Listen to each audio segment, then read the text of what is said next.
nuestra sección Teleantioquia Arte le presentamos el mayor coleccionista de la obra del escultor antioqueño Bernardo Vieco Ortiz.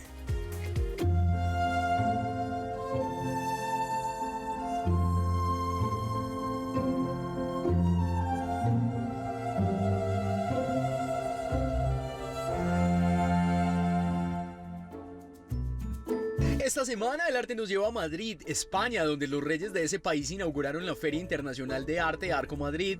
En este evento, una escultura sin título realizada en acero por el español Eduardo Chillida es, por el momento, la pieza de mayor valor con un precio de 3,7 millones de euros. No lo sabía, pero sí, es Eduardo Chillida, que probablemente pues, es el artista, te diré, más importante probablemente de los españoles del siglo XX, por lo menos, ¿no?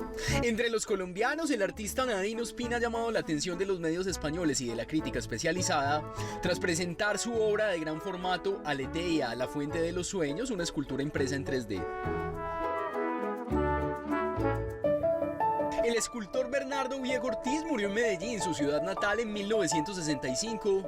Podría decirse que su obra más famosa es la que tituló Las Tres Gracias, ubicada en el Museo Cementerio San Pedro.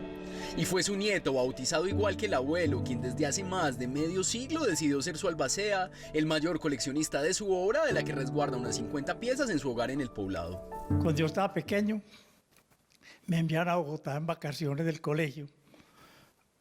Yo creo que para que mi papá descansaran de mí, mis papás. Y me iban a Bogotá.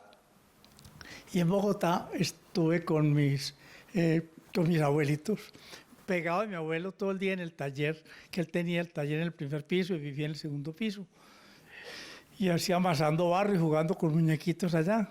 Además de las esculturas que Bernardo Vieco instaló en espacios patrimoniales como el Palacio de la Cultura Rafael Uribe Uribe, actual sede del Instituto de Cultura y Patrimonio de Antioquia, su obra incluye ornamentación, detalles en pórticos como el del Museo de Antioquia y todo un legado de labrar materiales que estuvo influenciado por los conocimientos del maestro Francisco Antonio Cano, quien fue su guía. Para principios del siglo, cuando yo tenía más o menos 15 años, 14 o 15 años, empezó a hacer figuritas y participó en una exposición que se hizo en Medellín en 1905. Tuvo muy buenas críticas, con unas figuras muy pequeñas, de unos santos, de un torero herido en la plaza. Definitivamente es un artista trascendente para la vida, más que para la vida, para entender la historia clásica de ese arte académico, academicista, un arte evidentemente figurativo dentro de la línea de la escultura. Además de exhibir en su casa y liderar exposiciones en Antioquia con las obras de su abuelo, el coleccionista Vieco, que de formación es ingeniero civil, publicó un libro en el que da cuenta de la potencia creativa y la trayectoria del escultor, cuyos familiares se destacaron también en campos como la música.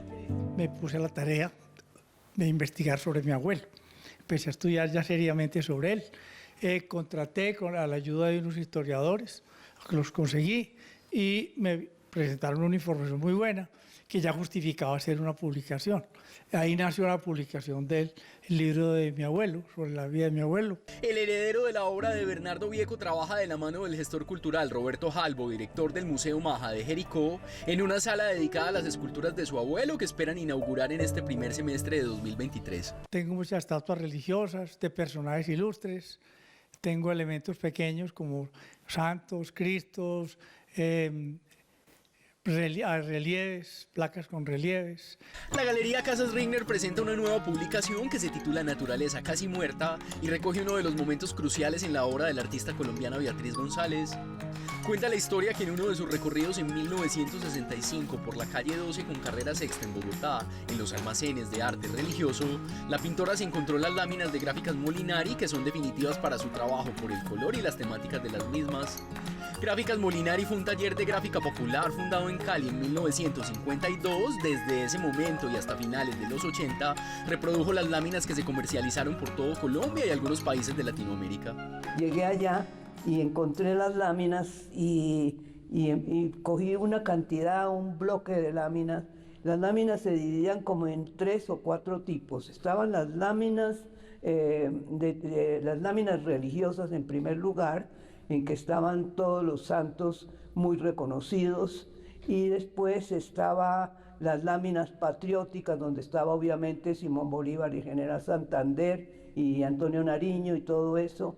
Y después estaban las láminas mitológicas, donde había unas mitologías muy raras que yo no alcancé a identificar. El próximo fin de semana, más arte en Teleantioquia, más Teleantioquia Arte.